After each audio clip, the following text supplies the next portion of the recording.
ഈ വോൾട്ടേജ് കുറഞ്ഞു എന്ന് വിചാരിച്ചാൽ മതി. കാരണം ഈ മനുഷ്യ ശരീരേ ഒരു അത്ഭുതകരമായ എഞ്ചിനല്ലേ. തീർച്ചയായിട്ടും human body is A miraculous machine, wonderful chemical laboratory, stomach and digestive organ, miles of communication system, nerves, okay, and astounding sound system, ear and throat, wonderful camera cum projector system, eye, unparalleled computer with the infinite capacity, brain, non-stop pumping set, heart and lungs, both are pumping, okay, and restless refinery system, liver and kidney. അങ്ങനെ സൃഷ്ടാവ് മനുഷ്യന് നൽകിയ വിചിത്രവും സങ്കീർണവുമായ ആന്തരിക അവയവങ്ങളുടെ പ്രവർത്തനങ്ങൾ നടന്നുകൊണ്ടിരിക്കുകയും ചെയ്യുന്ന ഒരു അത്ഭുതകരമായ ഒരു എഞ്ചിനാണിത്. ഈ എഞ്ചിൻ പ്രായത്തിൻ്റെ ആധിക്യമാകുമ്പോൾ ലേശം അതിൻ്റെ പ്രവർത്തനമൊക്കെ ഒന്ന് കുറയും. പക്ഷെ ഒരു കാര്യം മനുഷ്യൻ ചിന്തിക്കേണ്ടതായിട്ടുണ്ട്. പ്രായം എന്ന് പറയുന്നൊരവസ്ഥ എല്ലാ ആളുകൾക്കും ഉണ്ട്.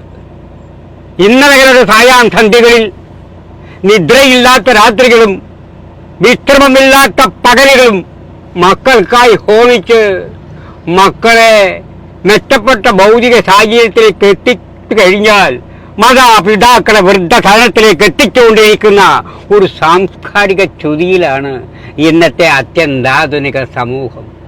മനുഷ്യൻ എന്താണെന്നും മാനുഷിക മൂല്യങ്ങൾ എന്താണെന്നതിനെപ്പറ്റിയും പരിപൂർണമായി ബോധവാന്മാരല്ല ഇന്നത്തെ ഈ അത്യന്താധുനിക സമൂഹം. അപ്പോൾ എന്താ മനുഷ്യനായി കാണാൻ എന്താ അവന് കുറച്ച് കാര്യങ്ങൾ ചിന്തിക്കേണ്ടതായിട്ടുണ്ട്. എന്താണ് മനുഷ്യൻ? എന്താണ് മാനുഷിക മൂല്യം? Human values. What are human values? Values R defined as desires and goals that are internalized through the process of conditioning, learning and socializing. It means the act of cherishing something and holding it dear. Actually, they are the guiding principles of life which are conducive to one's physical, mental and social health. A well-structured ethical core വേണം ഒരു മനുഷ്യന്. അവിടെ മാനുഷിക മൂല്യങ്ങൾക്ക് ഇതൊക്കെ ആവശ്യമാണ്, അനിവാര്യമായ ഘടകങ്ങളാണ്. Human values, a well-structured ethical code, moral commitment, spiritual conduct, social accountability, upward mobility of ideals and sense of belongingness, righteous conduct in the physical level, truth in the intellectual arena, peace on the emotional plane. ഇതൊക്കെ നമ്മൾ മനുഷ്യന് മാനുഷികമായ മൂല്യങ്ങളെ മുറുകെ പിടിക്കണം. അവൻ ഇതൊക്കെ അനിവാര്യമായ ചില ഘടകങ്ങളാണ്. ഇതൊക്കെയാണ് ജീവിതം. ഇതൊക്കെ ആയാലേ ജീവിതമാവുന്നുള്ളൂ. അപ്പം ജീവിതത്തിനെ പറ്റി കൂടി നമ്മൾ ചിന്തിക്കണം. What is life? Today is life, the very life of life. In its brief course lies all the varieties of realities. It is green everywhere. Yesterday is history, tomorrow is mystery. But today is life. Life is an unnecessary disturbance. Life is an unnecessary disturbance in the tranquility of eternity. We think one, but it happens absolutely different from that. അതാണ് mystery. അപ്പം നമ്മൾ എന്ത് വേണം? ജീവിതത്തിൽ കുറേയൊക്കെ സത്യസന്ധതയോടെയും സാംസ്കാരികമായ ഒരു മൂല്യമൊക്കെ വെച്ചുപിടിച്ചൊക്കെ ജീവിക്കാൻ നോക്കണം. മനുഷ്യന് മാത്രമുള്ളതല്ല ഈ ഭൂമി. നമ്മൾ വിചാരിക്കുന്നത് എന്താ? മനോഹരമായ ഭൂമി മനുഷ്യൻ്റേത് മാത്രമാണെന്നാണ്. പക്ഷെ സത്യമല്ല.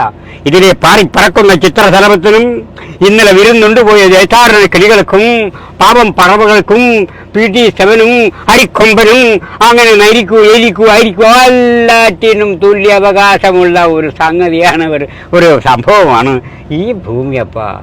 ഈ ഭൂമിയെ മനുഷ്യൻ്റേത് മാത്രമായി കാണരുത്. ഭൂമി, ജലം, അഗ്നി, വായു, ആകാശം, ഈ 5 ബേസിക് എലിമെന്റ്സ് ഒക്കെ മനുഷ്യന് വേണ്ടി മാത്രം സൃഷ്ടിക്കപ്പെട്ടതല്ല. മക്കളെ, നിങ്ങൾ ഇരിക്കുന്ന കാലത്തോളം നിങ്ങൾ ഉപയോഗിച്ചോളൂ. ഇത് കഴിഞ്ഞാൽ വരും തലമുറക്കായി നിങ്ങൾക്ക് കിട്ടിയ അതേ പരിശുദ്ധിയോടുകൂടി തന്നെ ഇത് തിരിച്ചു കൊടുക്കേണ്ടതായ ഹാൻഡ് ഓവർ ചെയ്യണം. You will have to hand over air, water, soil and this kind of pollution. ഇനിയിപ്പോൾ എന്താ സംഭവിക്കുന്നത്? കംപ്ലീറ്റ് പൊല്യൂഷനാണ്. atmospheric pollution and environmental pollution. What is the reason for that? Science, which has contributed so much to human progress, has also posed a serious threat to human survival. It is not only wars with poison gases, virulent germs, nuclear weapons that may spell our doom, but man may choke himself to death by rapidly polluting his atmosphere under the guise of modernization, automation, scientific or technological progress.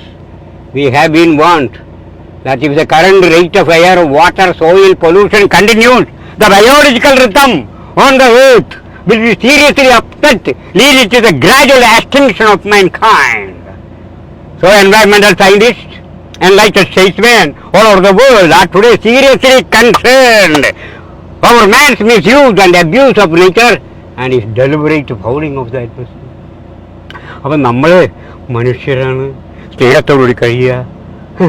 അപ്പം ഈ പ്രത്യേകിച്ച് ഇപ്പോഴത്തെ ടൈമാണെങ്കിൽ എന്താണ് റംസാന്റെ കാലഘട്ടമാണ്. അപ്പൊ പ്രാർത്ഥനയുടെ ടൈമാണ്. മനുഷ്യൻ ഏറെക്കുറെ ചിന്തിക്കേണ്ടതായ സമയമാണ്. അപ്പൊ ഇതിന് ഒരു സൃഷ്ടാവിന് എന്താ ഒരു കാര്യം ഞാൻ തുറന്ന് പറയുന്നു, ഗോഡ് എന്തോ ഒരു പവറാണപ്പാ. അത് ഇന്ന സത്യതയൊന്നും നമ്മൾക്ക് പറയാൻ പറ്റില്ല.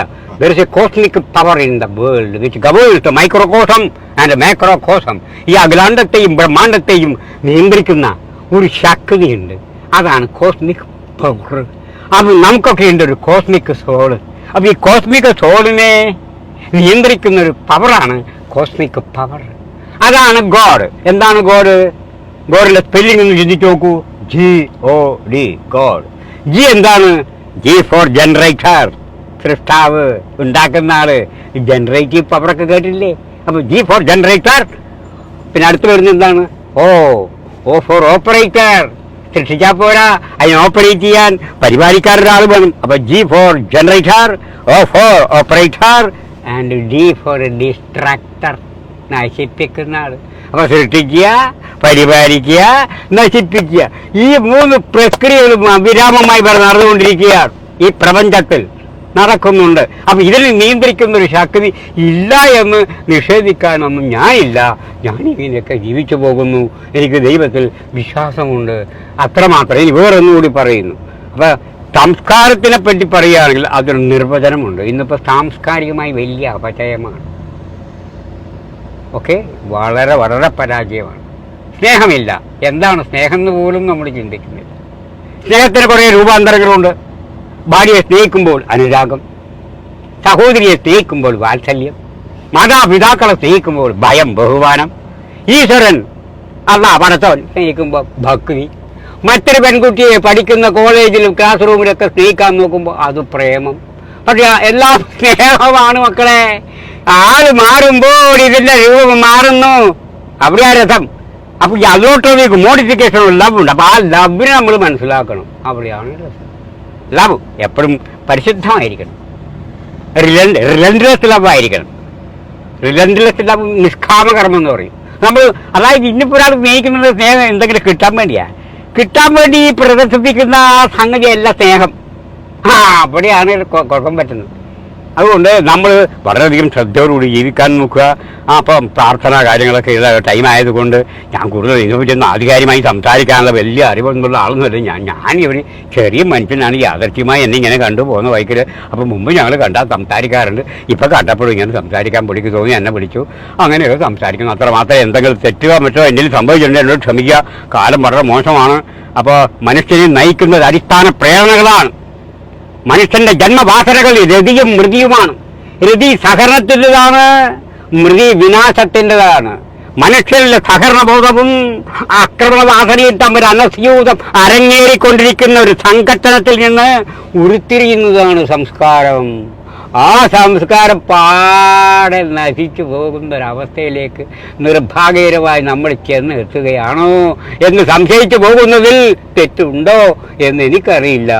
ഇത്രയും പറഞ്ഞുകൊണ്ട് എൻ്റെ ഈ അവശേഷിച്ച ആരോഗ്യമായി ഞാൻ സംസാരിച്ച കാര്യങ്ങൾ നിങ്ങൾ ക്ഷമിക്കണം, പൊറുക്കണം. That's all. ഓക്കെ. അപ്പൊ അമുദാസൻ ചേട്ടൻ നമുക്ക് ഒരു മിനിറ്റ്, ഞാൻ വീട് മേലേക്ക് കൊണ്ടുവന്നാക്കണോ അങ്ങോട്ട് വീട്? അത് കുഴപ്പമില്ല. അപ്പൊ ഞാൻ ഇവിടുന്ന് ബസ്സിന് പോയിക്കോളാം. ബസ് സ്റ്റോപ്പിലാക്കി തന്നാൽ മതി. ആ, ബസ് സ്റ്റോപ്പിലാക്കി കൊണ്ടുവന്നാക്കണ്ട. ബസ് സ്റ്റോപ്പിലാക്കി. നോമ്പായതിന്റെ പേരിൽ ചായ കുടിക്കാന്ന് ഞാൻ പറയുന്നില്ല, കാരണം എനിക്ക് നോമ്പാണ്. Okay okay okay. ഏതായാലും അപ്പൊ കൊണ്ടുവന്നാക്കണ്ട, ബസ് സ്റ്റോപ്പിലേക്ക് ആക്കി. Okay okay, thank you very much. Okay okay, അത് ഞാൻ ബസ് സ്റ്റോപ്പിലേക്ക് കൊണ്ടുവന്നാക്കാം. ഓക്കെ ശരി. ഓക്കെ ശരി ശരി. ഓക്കെ.